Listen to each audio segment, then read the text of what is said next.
You know, whenever I think of the word adult suffrage, I think of adult suffering. Because at the end of the day, what really is the point of voting? Yeah, let's talk about that. I slap you, I slap you down. I slap you, I slap you down. I slap you, I slap you with violence.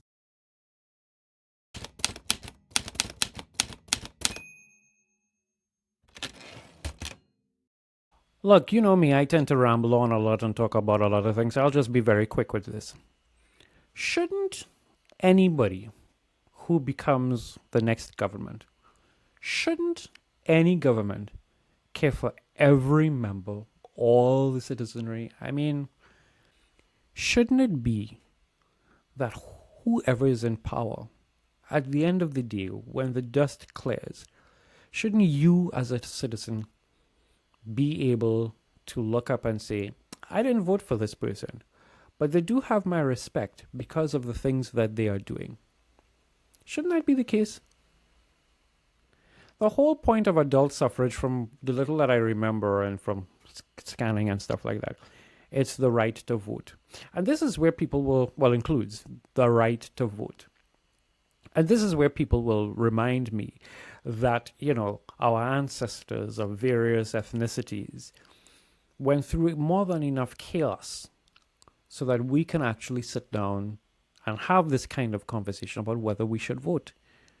If they were alive, they would want to vote. The indentured laborers, the African enslaved people, all the people who came by the boat and everywhere that settled, everybody who settled in this nation, they did their part so that we can, as an independent nation, be able to go and dip our finger in red ink and vote for somebody who we think is best.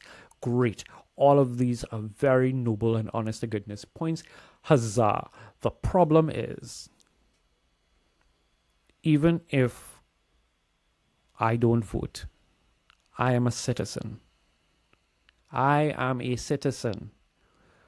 The old lady in the supermarket shouldn't have to be looking to figure out whether she should buy a big tin of peanut butter or a small jar of peanut butter and hope for the best later on. And by the way, that's a real thing that happened. When I was living in San Fernando, my mother was in the supermarket and she was watching this old lady with us looking to see the small jar and a bigger jar of peanut butter to put in her cart with her little smoke herring. That sound like sense? And she probably will vote, or would have voted.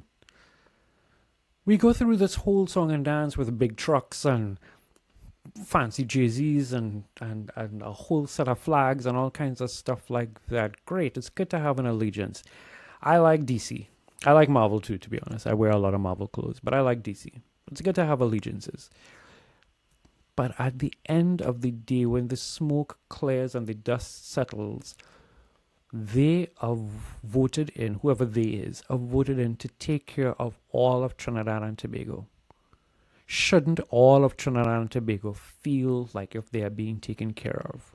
And not just constituency X, because constituency X has the right people leading it. Shouldn't your roads actually look like if we have a La Brea tar pit, as the people call it, the La Brea tar pit? Shouldn't your roads look like if, we have asphalt in this place? Shouldn't your farmers, every year when rain falls and their produce is flooded out, shouldn't whoever's in power find a way to, I don't know, some kind of new innovative thought process? Maybe we build some kind of levy to have farmers, be able to raise, I don't know, I'm seeing it in my head, me talking about it is sounding like ass. But couldn't we do something to make sure that our farmers are taken care of? Couldn't we have something that our schools are actually painted and taken care of before August the 31st? How many years?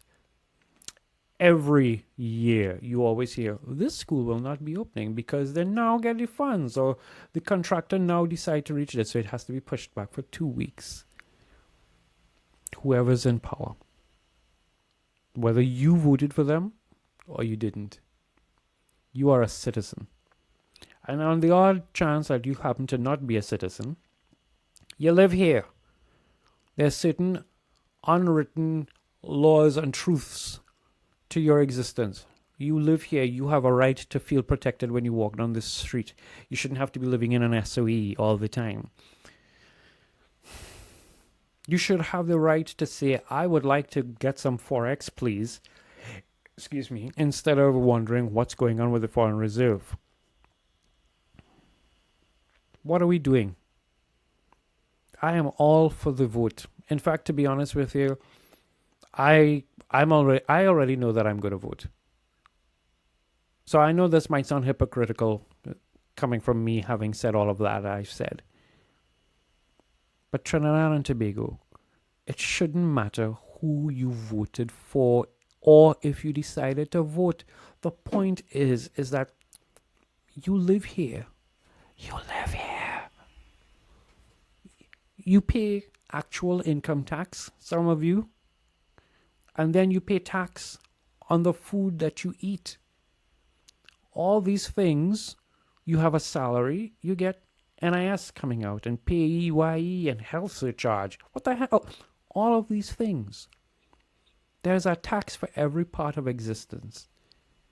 You should have better. I don't care who the political entity is, you should have better. It shouldn't be, well, I best go dip my finger to vote for somebody to do what they should be doing already. But I'm just rambling, right? You already know what you're going to do. You believe that by staining your finger and adding one more vote, you would have made the right decision that would allow you to sleep at night. You believe that if you don't vote, then you have no right to say anything. Respectfully, I disagree. Respectfully, I say to you, a government should care for all its citizens, no matter whether they voted or not. Respectfully, I say to you, I slap you. I slap you, I slap you down. I slap you, I slap you down. I slap you with violence.